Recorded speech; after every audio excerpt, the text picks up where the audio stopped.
അസ്സലാമു അലൈക്കും വറഹ്മത്തുള്ളാഹി വബറകാതുഹു.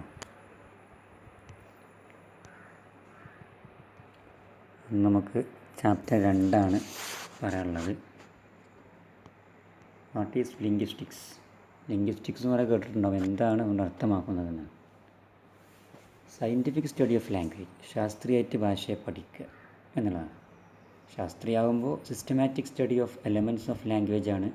ഭാഷൻ്റെ ഓരോ ഘടകങ്ങളെയും ശാസ്ത്രീയമായിട്ട് പഠിക്കുക. And the principles of governing their combination organisation, അതേപോലെ തന്നെ ഈ ഭാഷകൾ ഉണ്ടാക്കുന്ന നിയമങ്ങൾ, അതിൻ്റെ കോമ്പിനേഷനുകൾ, അതിലേക്ക് ആവശ്യമാവുന്ന ഘടകങ്ങൾ ഒരുപാടുണ്ട്. ആ കാര്യങ്ങളൊക്കെ പഠിക്കുന്നതിനാണ് ഇതിൻ്റെ സയൻറ്റിഫിക് വേ ഓഫ് സ്റ്റഡി എന്ന് പറയാം. പിന്നെ ഒരുപാട് പരീക്ഷണങ്ങൾക്ക് വിധേയമായതാണ് ഈ ഭാഷാ പഠനം എന്നുള്ളത്. It is based on observation and data collected thereby from the usage of language. നമ്മൾ നിരീക്ഷിക്കുകയും ഡാറ്റ കളക്ട് ചെയ്യുമാണ്. നമ്മൾ ഓരോരുത്തരെ സമീപിച്ചിട്ട് ഓരോ രാജ്യത്ത് പോയിട്ട് ഓരോ ഡയലക്റ്റിൽ പഠിച്ചിട്ട് അങ്ങനെയുള്ളതിനൊരു സയൻറ്റിഫിക് അനലൈസിങ്ങിന് വിധേയമാക്കിയിട്ടാണ് ഭാഷയ്ക്ക് ഇങ്ങനെ ഒരു കൃത്യമായ നിർവചനങ്ങളും അതിൻ്റെ ബന്ധപ്പെട്ട കാര്യങ്ങളൊക്കെ തയ്യാറാക്കുന്നത്. ഇങ്ങനെയുള്ള this sort of systematic study of languages rendered the traditional method language out to modern. അപ്പോൾ ഇങ്ങനെ ഉള്ള ഒരു പഠനം ട്രഡീഷണലായിട്ടുള്ള ഭാഷാ പഠനത്തെ പിറകോട്ട് തള്ളിയിട്ടുണ്ട്. അപ്പോൾ മോഡേൺ പഠനം വേറെ രൂപത്തിലും ട്രഡീഷണൽ പഠനം വേറെ രൂപത്തിലുമാണ് ഉള്ളത്. ഈ സയൻറ്റിഫിക് നേച്ചർ ഓഫ് ലിംഗ്വിസ്റ്റിക് എന്താണ്? ഈ ഭാഷാ പഠനത്തിൻ്റെ സയൻറ്റിഫിക് സ്വഭാവം. ലാംഗ്വേജ് സയൻറ്റിഫിക് പഠനത്തിന് പറ്റിയതാണോ? The term science need to be defined. അപ്പോൾ അത് നമ്മൾ സയൻസിനെ പറ്റി പറയണം. സയൻസ് എന്ന് പറഞ്ഞാൽ സിസ്റ്റമാറ്റിക്കായിട്ട് ക്ലിയറായിട്ട് സത്യസന്ധമായിട്ട് ഒരു വിഷയത്തെ പഠിച്ചെടുക്കുക. ആ വിഷയം നാച്ചുറലോ സയൻസോ സോഷ്യലോ എന്തുമാവാം, അതിനെ സയൻറ്റിഫിക് രൂപത്തിൽ സമീപിക്കുക. അപ്പോൾ എന്തൊക്കെ സംഭവിക്കും?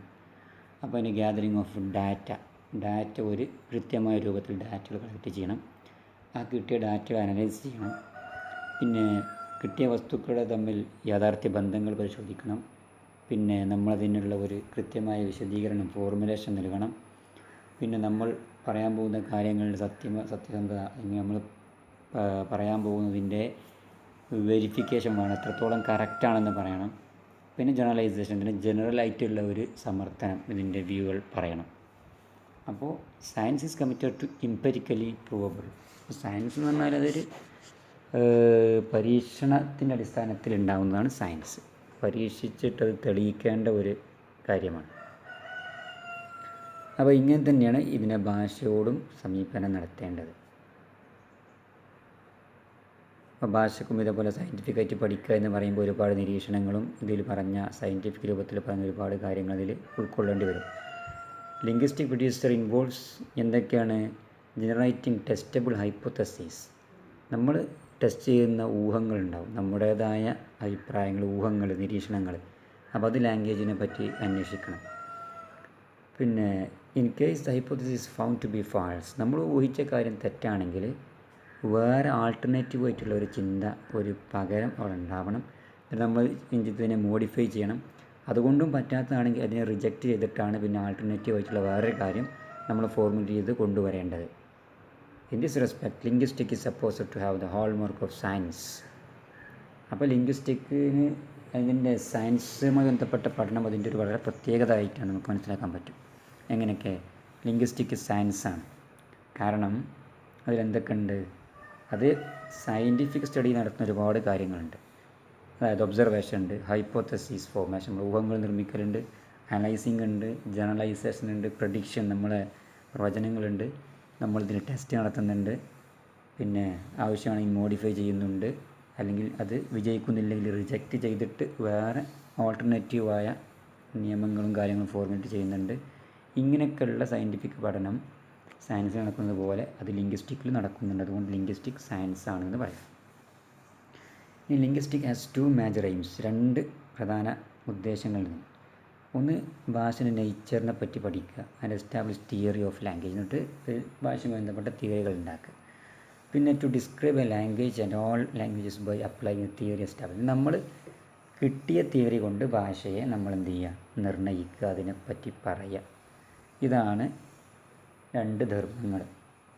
സയൻറ്റിഫിക് ആകാൻ വേണ്ടി ലിംഗ്വിസ്റ്റിക് പ്രൊസീജിയർ ഉണ്ട്. അത് 3 രൂപത്തിൽ 3 ചോദ്യങ്ങൾക്ക് അത് ഉത്തരമായിട്ട് വരണം. അപ്പോൾ അതൊക്കെ 3 കാര്യങ്ങൾ: എക്സ്പ്ലിക്റ്റ്നെസ്, വളരെ കൃത്യമായിരിക്കണം; സിസ്റ്റമാറ്റിക്നെസ് ആൻഡ് ഒബ്ജക്റ്റിവിറ്റി. അപ്പോൾ സിസ്റ്റമാറ്റിക് ഓർഡറിൽ നടക്കണം, ഒബ്ജക്റ്റീവായിട്ട് റിയലായ കാര്യമാവണം. പിന്നെ എക്സ്പ്ലിസിറ്റ്നെസ്, അതിൻ്റെ മാർഗം വളരെ കൃത്യമാണ്, സുതാര്യമാവണം. ഈ 3 കാര്യം ഇതിൽ വേണം. ട്രഡീഷണൽ ഗ്രാമറിൽ there is no explicitness at all. അതിലെന്തില്ല, ഈ കൃത്യത ഉണ്ടായിരുന്നില്ല. കാരണം അത് ഡെഫിനിഷൻ കൊണ്ട് തുടങ്ങും. ഒരുപാട് ഡെഫിനിഷനിൽ ക്ലാരിഫിക്കേഷൻ ഉണ്ടാവില്ല. നൗണിനെ പറ്റി പറയുന്നത് name of person, place or a thing എന്നാണ് ട്രഡീഷണലായിട്ടുള്ള ഗ്രാമറിൻ്റെ താരിഫ്. Definition does not encompass human qualities. ഇപ്പോൾ ഇതിൽ ലവ്, സിമ്പതി, ബ്യൂട്ടി ഇങ്ങനെയുള്ള കാര്യങ്ങളൊന്നും നൗണിൻ്റെ താരിഫിൽ വരുന്നില്ല. പേഴ്സൺ, പ്ലേസ്, തിങ് എന്നാണ് പറഞ്ഞത്. ഇതൊന്നും ഒരു തിങ് അല്ല, കാരണം അത് കാണാത്ത വസ്തുക്കളാണ്. അപ്പോൾ അത് ഈ താരിഫിൽ വരുന്നില്ല. പിന്നെ ഇതിനെന്താ ചെയ്യണത്? ഇതിന് ട്രഡീഷണൽ ഗ്രാമറിയൻസ് അബ്സ്ട്രാക്റ്റ് നൗൺസ് എന്ന് പേരിട്ട് വിളിക്കുകയാണ്.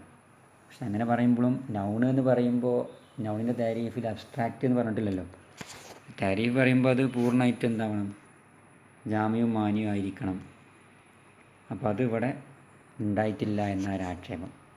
ട്രഡീഷണൽ ഗ്രാമറിൽ word such as truth, beauty, courage, love, hatred ഇതൊക്കെ categorized as nouns, but the question arises whether they are the names of things at all as the definition claims. അപ്പോൾ ഇത് താരീഫ് എന്ന് നൗണിൻ്റെ താരീഫ് പറയുമ്പോൾ ഇതൊന്നും മനസ്സിലേക്ക് വരുന്നില്ല. പിന്നെ വേറൊരു കാര്യം, അബ്സ്ട്രാക്റ്റ് നൗണിട്ട് വേറെ ഇനായിട്ട് തിരിച്ചിരിക്കുകയാണ്. അപ്പോഴും താരീഫ് എന്നത് കിട്ടണം. അങ്ങനെയാണ് ഡെഫിനേഷൻ പൂർണ്ണമായിട്ടും കൃത്യത ഉള്ളതാവുള്ളൂ എന്ന് പറയുന്നു. അതുപോലെ classification of words in two parts of speech ഉണ്ട്. സാധാരണ നമ്മൾ പറയാറുണ്ട്, അവിടെയും പ്രശ്നമുണ്ട്. ട്രഡീഷണൽ ഗ്രാമറിയൻസ് പറയുന്നത് പാർട്സ് ഓഫ് സ്പീച്ച് 8 എണ്ണമാണ്. Noun, pronoun, adjective, verb, adverb, preposition, conjunction, interjection. ഇങ്ങനെയുള്ള ഇവിടെ ക്വസ്റ്റ്യൻ ഉണ്ട്. അപ്പോൾ ഇതിൽ എ, ആൻഡ്, ദ എന്നുള്ള ആർട്ടിക്കിൾസ്, അതുപോലെ ദിസ്, ദാറ്റ് എന്നൊക്കെ നമ്മൾ പറഞ്ഞത് ഡിമോൺസ്ട്രേറ്റർ എന്നതിൻ്റെ പേര്.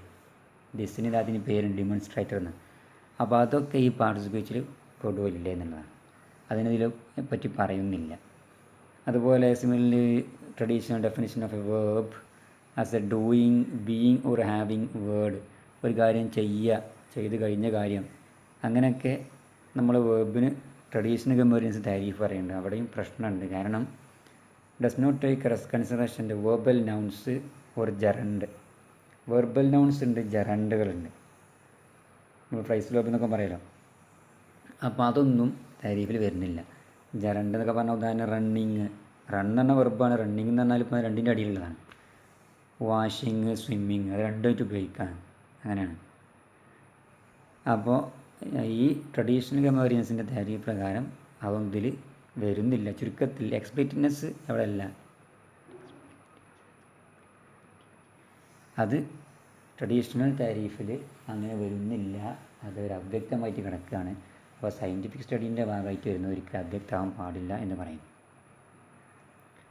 ഇനി വേറൊരു കാര്യം, സിസ്റ്റമാറ്റിക് ആയിരിക്കും ഈ ഭാഷൻ്റെ പഠനം. സിസ്റ്റമാറ്റിക്നെസ് എന്ന് പറഞ്ഞാൽ ഫോളോയിങ് സ്റ്റെപ്പ് സയൻറ്റിഫിക് മെത്തേഡ് ഉപയോഗിച്ചിട്ട്.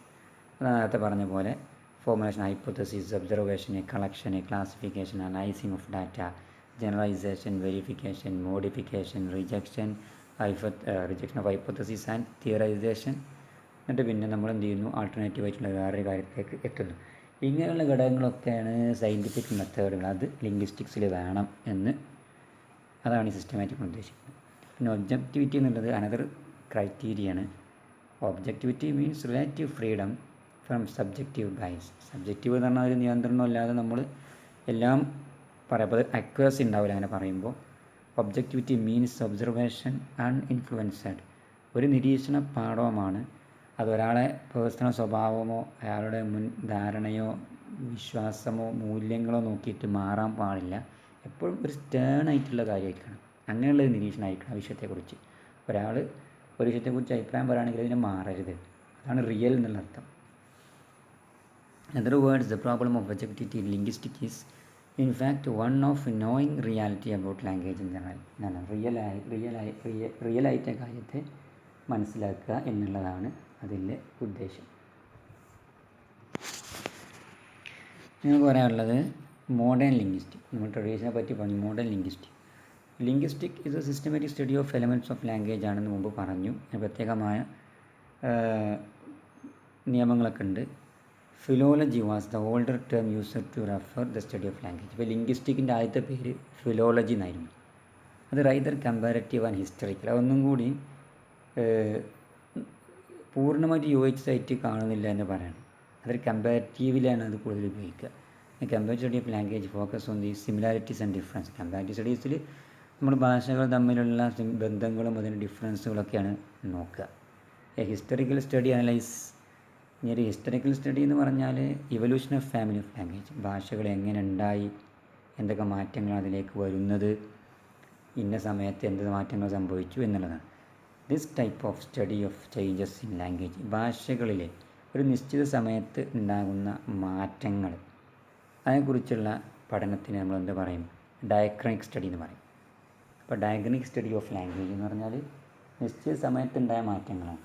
Change in the meaning of the word. അതുപോലെ ഭാഷകൾ തമ്മിലുള്ള മാറ്റം എന്ന് പറഞ്ഞാൽ ഭാഷകളുടെ മീനിങ്, ഒരു വേർഡിൻ്റെ അർത്ഥം ഇങ്ങനെ മാറി മാറും. ഉദാഹരണത്തിന് പറയണത് 980 വരെ നമ്മൾ ഈ മാജിക് എന്നുള്ള വാക്കുണ്ടല്ലോ, ഈ മാജിക് എന്നുള്ള വാക്ക് ഒരു ഗുഡ് എന്നുള്ള അർത്ഥത്തിൽ ഉപയോഗിച്ചിരുന്നു. മാജിക്കിൻ്റെ അങ്ങനെയായിരുന്നു ഉണ്ടായിരുന്നത്. 980 ശേഷം അതിൽ മാറ്റം വന്നു. 980 ശേഷം മാറ്റം വന്നിട്ട് അത് മാജിക് എന്ന് പറയുമ്പോൾ ശരിക്കും റിയൽ അല്ലല്ലോ, ആ രൂപത്തിലേക്ക് അത് മാറി. അപ്പോൾ ഇവിടെ മാജിക്കിൻ്റെ എന്ന വാക്കിൻ്റെ അർത്ഥം മാറുന്നുണ്ട്. അതൊരു ഡയക്രണിക് സ്റ്റഡിയാണ്.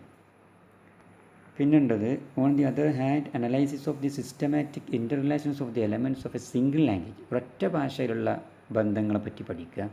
അതന്നെ കൃത്യമായ ഒരു സമയത്തിൻ്റെ ഇടയ്ക്കുള്ള ഒരു ഭാഷയെക്കുറിച്ച് ഇങ്ങനെ പഠിക്കുന്നതിന് സിങ്ക്രണിക് സ്റ്റഡി എന്നും പറയും. അപ്പോൾ ഇത് മനസ്സിലാക്കേണ്ട വിചാരിക്കണേ. അപ്പോൾ ഈ സിങ്ക്രണിക് സ്റ്റഡിയിൽ നമ്മൾ ഹിസ്റ്ററിക്കലായ കാര്യങ്ങളൊന്നും നോക്കൂല. ഒരു ഭാഷ, ആ ഭാഷയിൽ പരസ്പരമുള്ള ബന്ധങ്ങൾ 980 മുതൽ 2020 വരെ ആ കാലഘട്ടത്തിലെ ഒരു ഭാഷൻ്റെ ഉള്ളിലുള്ള ഇൻ്റർ കണക്ഷൻസ്, ബന്ധങ്ങൾ, അതൊക്കെ നമ്മൾ പഠിക്കുന്നതാണ് സിങ്ക്രണിക് എന്ന് പറയുന്നത്. ഡയക്രണിക് എന്ന് പറഞ്ഞാൽ ചരിത്രത്തിലെ ഹിസ്റ്ററിയിലെ ഡിഫറെൻറ്റ് പീരീഡുകളിൽ ഒരു ഭാഷയ്ക്ക് അല്ലെങ്കിൽ കുറേ ഭാഷകൾക്ക് വന്ന മാറ്റങ്ങൾ അതൊന്നുകൂടി ആമായിട്ട് വരും ഡയക്രണിക് ആകുമ്പോൾ. അതിനെക്കുറിച്ച് പഠിക്കുക. അതിലുള്ള വാക്കുകൾക്ക് എങ്ങനെ അർത്ഥ വ്യത്യാസങ്ങൾ വരുന്നു എന്നതിനെക്കുറിച്ച് പഠിക്കുക. അതാണ് ഡയക്രണിക് എന്നുകൊണ്ട് ഉദ്ദേശിക്കുന്നത്. പിന്നെ new approach study of the language began with experiments and observation made by Ferdinand de Saussure. Ferdinand de Saussure നമ്മൾ മുമ്പ് ചർച്ച ചെയ്ത ആളാണ്. അദ്ദേഹം ഒരു പുതിയ കാഴ്ചപ്പാടുകൊണ്ട് വന്നു. അതായത് സ്വിസ് ലിംഗ്വിസ്റ്റാണ്, സ്വിറ്റ്സർലാൻഡാണ്. Regarded as the father of modern linguist ആയിട്ട് അറിയപ്പെടുന്ന അദ്ദേഹമാണ്. ഈ considered language as a self sufficient system. ലാംഗ്വേജ് എന്നുള്ളതൊരു സെൽഫായിട്ട് നിൽക്കാൻ പറ്റിയ കാര്യം എന്ന് പറഞ്ഞു. His lectures on language were published. അദ്ദേഹം മരിച്ചതിന് ശേഷം 2016 പബ്ലിഷ് ചെയ്തത്, 3 വർഷം ശേഷം. ആ പഠനങ്ങൾ പിന്നെ കോഴ്സ് ഇൻ ജനറൽ ലിംഗ്വിസ്റ്റിക് എന്ന പേരിൽ ബുക്കായിട്ട് മാറി. അതുപോലെ തന്നെ അമേരിക്കയിൽ ഡിസ്ക്രിപ്റ്റീവ് സ്ട്രക്ചറൽ ലിംഗ്വിസ്റ്റായിട്ട് എഡ്വേർഡ് സാപ്പിയർ, പിന്നെ ലിയനോർഡ് ബ്ലൂംഫീൽഡ് ഇവരൊക്കെ ഉണ്ടായിരുന്നു. ബ്ലൂംഫീൽഡിൻ്റെ ലാംഗ്വേജ് എന്ന വർക്ക് വളരെ പ്രധാനപ്പെട്ടതായിരുന്നു. അതുപോലെ തന്നെ ഇവരുടെയൊക്കെ ഒരുപാട് നിരീക്ഷണങ്ങളും പഠനങ്ങളും പിന്നെ മോഡേൺ ലെവലിൽ സ്വാധീനിച്ചതായിട്ടുണ്ട്. പ്രധാനപ്പെട്ട കുറച്ച് ആളുകളെ നമ്മൾ പറഞ്ഞത്, അവരുടെ കാഴ്ചപ്പാടുകളും കാര്യങ്ങളും ഇനി ശേഷം വരാൻ പോകുന്നുണ്ട്. വിശദമായിട്ടും ഭാഷയുടെ വ്യത്യാസങ്ങളും അതിലുണ്ടാകുന്ന പിന്നെ മാറ്റങ്ങൾ, അതെങ്ങനെയാണ് ഭാഷകളെ സ്വാധീനിക്കുന്ന, അർത്ഥങ്ങൾ എങ്ങനെയാണ് സ്വാധീനിക്കുന്നത് എന്നുള്ള കാര്യങ്ങളൊക്കെ പറയും. ചുരുക്കത്തിൽ ഒരു മോഡേൺ സ്റ്റഡി എന്ന് പറയുന്നത് നമ്മൾ ഈ ഡയക്രണിക്കും സിങ്ക്രണിക്കുമാണ്. അത് ട്രഡീഷണൽ ലെവലിൽ നിന്ന് മാറിയിട്ടുള്ള ഒരു ഭാഷയുടെ പഠനമാണ്. മുമ്പ് ഉണ്ടായിരുന്നില്ല. ഇവർക്ക് ശേഷം ഈ മോഡേണിസ്റ്റായ ഫെർഡിനാൻഡ് ഡി സസൂരിയും അതുപോലെ ബ്ലൂംഫീൽഡും എഡ്വേർഡ് സാപ്പിയറിൻ്റെ ഒക്കെ കാലഘട്ടത്തിൽ അവരൊക്കെ ഉണ്ടാക്കിയെടുത്ത പഠനങ്ങളാണ് ഈ ഡയക്രണിക്കും സിങ്ക്രണിക്കും ഒക്കെ ആയിട്ട് നമ്മൾ ഭാഷയെ കാണുന്നത്. ആ രൂപത്തിൽ ആണ് ഭാഷയുടെ, അതായത് അങ്ങനെ ആകുമ്പോൾ ഭാഷൻ്റെ എവല്യൂഷനും എന്ന് ഭാഷ ഉണ്ടായി, എന്തൊക്കെ ഇതിൽ മാറ്റങ്ങൾ വരുത്തി എന്ന് ആമായിട്ട് നമ്മൾ പഠിക്കും. അതുപോലെ മലയാളം ഭാഷയ്ക്ക് 1800 മുതൽ 1900 വരെ വന്ന മാറ്റങ്ങൾ എങ്ങനെയൊക്കെയാണെന്നുള്ളൊരു ഡയഗ്രാണിക് ഒരു സിങ്ക്രണിക് സ്റ്റഡിയും പിന്നെ ലോകത്തുള്ള മൊത്തം ഭാഷ എടുത്ത് നോക്കിയാൽ ഇന്ന കാലഘട്ടത്തിൽ എത്ര മാറ്റം എന്നുള്ള ഒരു ആഴമായിട്ടുള്ള പഠനമാണ് നമ്മൾ ഡയഗ്രാണിക്. മറ്റേത് ഹാസായിട്ട് വരുന്ന പഠനമാണ്. ഓക്കെ, അപ്പോൾ സംശയങ്ങളുണ്ടെങ്കിൽ ചോദിക്കുക, ടെക്സ്റ്റ് വായിക്കണം, അപ്പോൾ ശരിക്കും മനസ്സിലാവുള്ളൂ. നമുക്ക് ഇത്രയാണ് പറയാനുള്ളത്. അസ്സലാമു അലൈക്കും.